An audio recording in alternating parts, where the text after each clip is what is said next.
Hey everyone, welcome back to Garnock Reviews.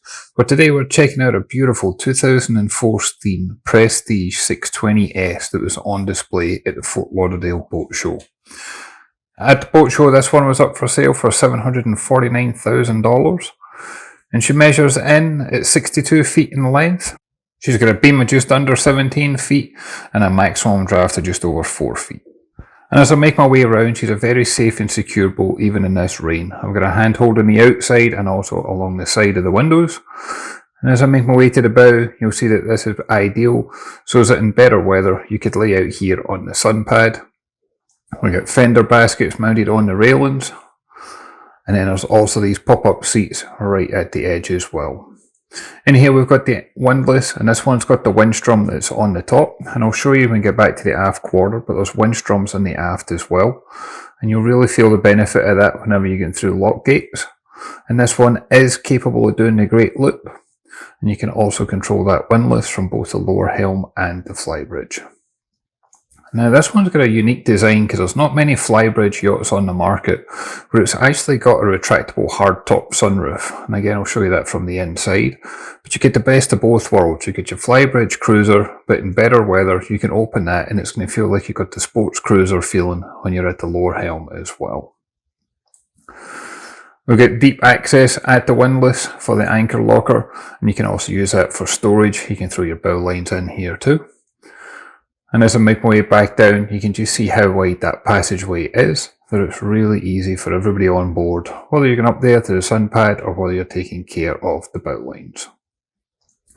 And as I make my way back to the aft cockpit, you might notice that there's little windows and hatches underneath the cockpit seat, and that's because this one is actually fully equipped with an air-conditioned ensuite crew cabin. You can access that here at the side, leading down to the bathing platform. You get the cockpit table out here, and you can raise and lower that as well. There's that windstrom I was talking about for your stern lines.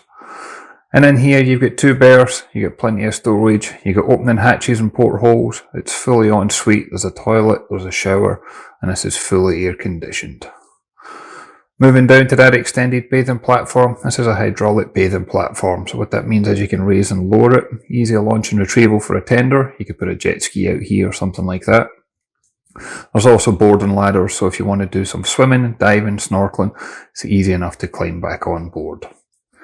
Making your way into the accommodation, the two things that struck me the most was just how bright it was from all those windows, but also I really loved the headroom that's in here. I'm 6'2" and I've got no issues at all.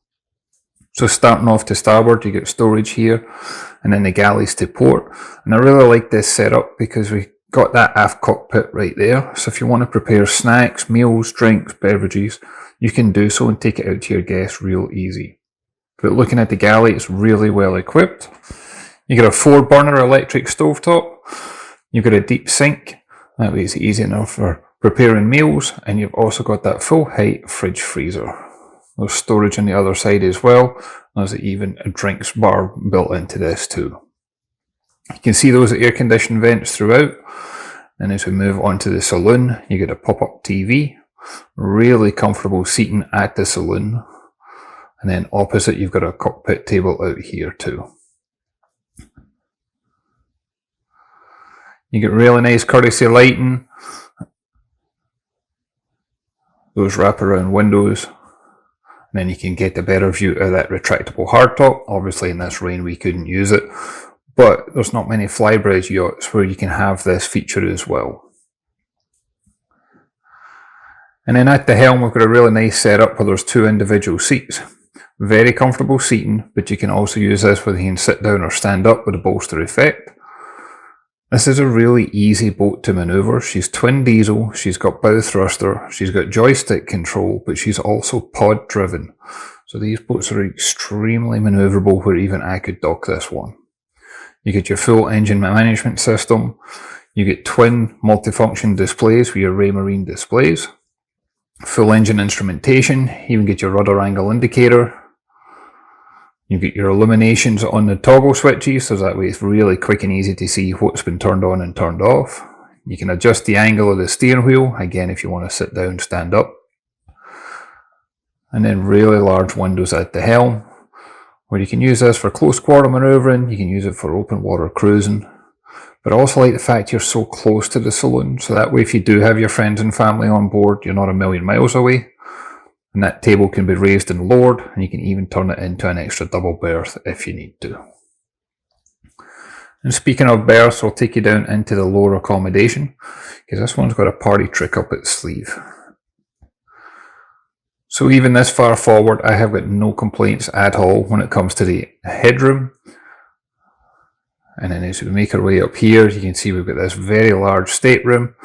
Nice windows on either side, and they do have opening portholes. There's also an opening hatch overhead. All the lockers, drawers and cabinets have got that push button lock mechanism, because this is a fast boat. You don't want to have anything opening while you're underway. TV mounted on the bulkhead. Fusion stereo controls there as well. And this one's fully ensuite with a separate toilet and shower. So she's got 212 gallons of fresh water, 741 gallons of fuel on board. But she's also equipped with twin 50 gallon per hour water makers, giving a total of 2,400 gallons per day. And for drinking, there's also UV filtration on the fresh water too. And as I make my way aft, you'll see here we've got the day head or guest head. But again, it's got the separate toilet and shower compartment. You've got that little sink there. There's storage behind the mirrors. Plenty of storage for your toiletries and personal belongings. And there's a door behind here, and that'll lead straight into the next guest cabin. So in here you've got two single berths. Again, you can see those air conditioning vents. This one's actually got a total of 96,000 BTU from all the upgraded AC chillers. Even the engine room's got air conditioning. Again, you got a TV mounted up on the bulkhead, opening porthole to the side. Plenty of locker storage space. And then you can see that door right there that leads into the head compartment. So you've got that private access if you prefer. Now I mentioned this one's pod driven, and one of the other advantages of being pod driven is the engines sit very far back in the hull. And by doing so, this actually frees up so much more space, because this would be traditionally where you would find the engine room underneath the saloon. So this is the owner's stateroom. It's got a massive ensuite facility to it. Look at how big that shower is, and you can obviously sit down or stand up. There's so much room in here. His and her sinks. Again, plenty of storage for your toiletries and personal belongings. And then there's a toilet behind the door. And as you make into your stateroom, it's pretty much full beam. And the other one is you're pretty much dead midship in here. So you're not going to have the water slap the back of the hull as if you were an aft cabin boat. You're not going to hear it slap the V chimes if you were on the bow. But you're also not going to feel that pivot that you sometimes have. So it's going to be very, very comfortable. And speaking of stability, this one's even got a SeaKeeper 9 installed. But look how much room you have, look how much natural light you have, artificial light, TV mounted up in the bulkhead. And this boat's capable of doing the Great Loop, which most people would take a year to do, and you could easily live on this for a year without any issues whatsoever. As you make your way back out, you can see that nice woodworking carpet, you can see the courtesy lights. And I like the fact that all the carpets are easy to remove, that way it's far easier to clean, repair, or even replace later down the road. Then I'll take you back out and I'll show you the Flybridge. And again, I like the fact that the Flybridge is easily accessible, because this is another area where your friends and family can join you, because assuming it was better weather, you could easily spend all day up here cruising rather than being down inside. It's so easy to get up here, there's so many handholds in place. And then you get 3 seats at the helm, and they're all independent seats, so that way you can sit down, stand up with a bolster effect, you can turn around, whichever makes you more comfortable. And then you've got that large sun pad behind, and you can even drop that cockpit table down and make it even larger.